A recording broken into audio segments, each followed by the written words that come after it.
Le 1er septembre 1939, l'Allemagne nazie envahit la Pologne et déclenche le début du second conflit mondial. Le rouleau compresseur dirigé par Hitler commence alors son avancée funeste. Quelques mois plus tard, en avril 1940, c'est au tour du Danemark d'être envahi et occupé par l'ogre allemand.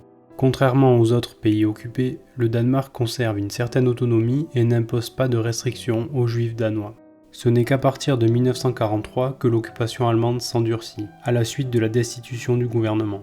En réponse au durcissement nazi, la population danoise a presque entièrement résisté. Ces actions ont été héroïques et ont marqué l'histoire. Avant 1940, le Danemark était un royaume neutre, dirigé par une monarchie stable et apprécié pour sa société ouverte et tolérante. Avec environ 3,8 millions d'habitants, c'était un pays relativement petit mais bien organisé, situé au carrefour stratégique de l'Europe du Nord, entre l'Allemagne et la Suède. L'économie danoise reposait alors principalement sur l'agriculture. Le pays exportait du beurre, du fromage et des céréales vers l'Europe. Les fermes familiales faisaient partie intégrante de la vie quotidienne. Les villes, modestes mais modernes, étaient des centres de commerce et de culture. La population vivait alors dans un climat de paix et de prospérité, attachée à ses traditions et à sa neutralité. Mais l'ombre de l'Allemagne nazie commençait à se rapprocher dangereusement. La volonté d'expansion allemande et les tensions croissantes en Europe du Nord annonçaient des heures sombres pour le Danemark. Le pays s'apprêtait alors à dire adieu à sa neutralité. Le 9 avril 1940, l'Allemagne lance l'opération Weserübung visant à envahir le Danemark et la Norvège. Le contrôle de ces deux pays permettait aux Allemands d'accéder à des voies d'approvisionnement sûres pour le minerai de fer suédois. Pour l'Allemagne, qui doit soutenir un effort de guerre important, cet accès est alors primordial. D'autant plus qu'avant la guerre, elle importait environ 50% de son minerai de fer nécessaire depuis la Suède. Contrairement à la Norvège, le Danemark, militairement peu préparé, se rend alors rapidement. Son territoire est entièrement occupé par les nazis. Malgré l'occupation, les autorités danoises, représentées par le roi Christian X, maintiennent une certaine autonomie. En contrepartie, ils continuent d'exporter un grand nombre de denrées agricoles vers l'Allemagne. Jusqu'en 1943, les Allemands étaient donc peu intrusifs dans les affaires nationales. Il n'y avait d'ailleurs pas de restrictions visant les Juifs, qui étaient libres et n'avaient pas l'obligation de porter l'étoile jaune.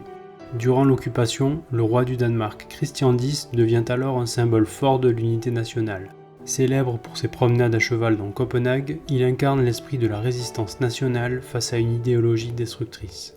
Il s'oppose aux mesures anti-juives prises en 1943, et son image reste celle d'un roi proche de son peuple et opposé à l'occupant. La population danoise vit alors sous la surveillance allemande et les restrictions sur la presse, la liberté d'expression et les déplacements s'intensifient. Les Danois manifestent alors progressivement leur opposition, grève, sabotage et soutien aux prisonniers politiques. La résistance s'organise non seulement par des actes violents, mais aussi par des gestes solidaires.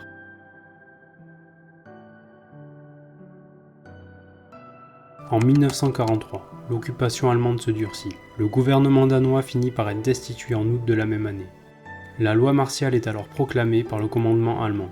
Les nazis préparent rapidement une opération importante visant à rafler tous les juifs danois dans la nuit du 1er au 2 octobre. À ce moment-là, le pays compte environ 7800 juifs, des familles installées pour la plupart depuis des générations.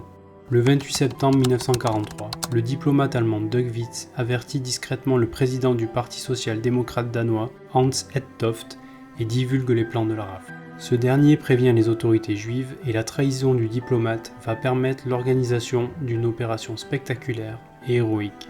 En quelques heures, un réseau spontané se met en place. Ce ne sont pas seulement des résistants armés, ce sont des voisins, des médecins, des étudiants, des prêtres et surtout des pêcheurs. Les pêcheurs connaissent par cœur la côte est du Danemark, orientée face à la Suède libre, située à moins de 10 km par endroit. De nuit, dans un silence oppressant, des familles entières sont conduites jusqu'au port. Des mères tiennent leurs enfants contre elles pour les empêcher de pleurer. Pour éviter toute suspicion, les pêcheurs ont souvent prétexté des sorties ordinaires en mer.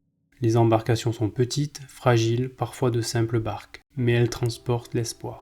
La traversée dure entre 30 minutes et 2 heures, selon la mer et la vigilance des patrouilles allemandes. Dans le noir, on ne distingue que les lumières de la côte suédoise comme un phare vers la liberté.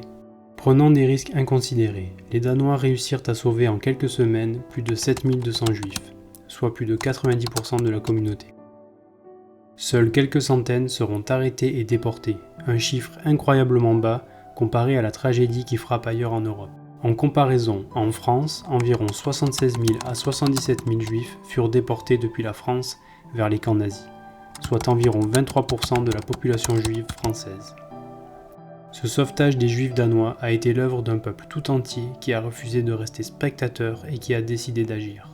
En plus de cette opération héroïque, la résistance danoise a également mené de nombreux sabotages contre les infrastructures allemandes, voies ferrées, usines, entrepôts. Ces actions ont affaibli l'effort de guerre allemand. Malgré des arrestations et des exécutions, le mouvement n'a cessé de gagner en puissance jusqu'à la libération. En mai 1945, avec la capitulation allemande, le Danemark est libéré sans combat majeur. La résistance triomphe et le pays entame une période de reconstruction. Le rôle unificateur du roi Christian X est célébré et la solidarité nationale pendant l'occupation est fièrement revendiquée. La résistance qui s'est organisée au Danemark est un exemple de courage et de solidarité. C'est l'histoire d'un petit pays qui a décidé de défendre ses valeurs et de faire front face au nazisme.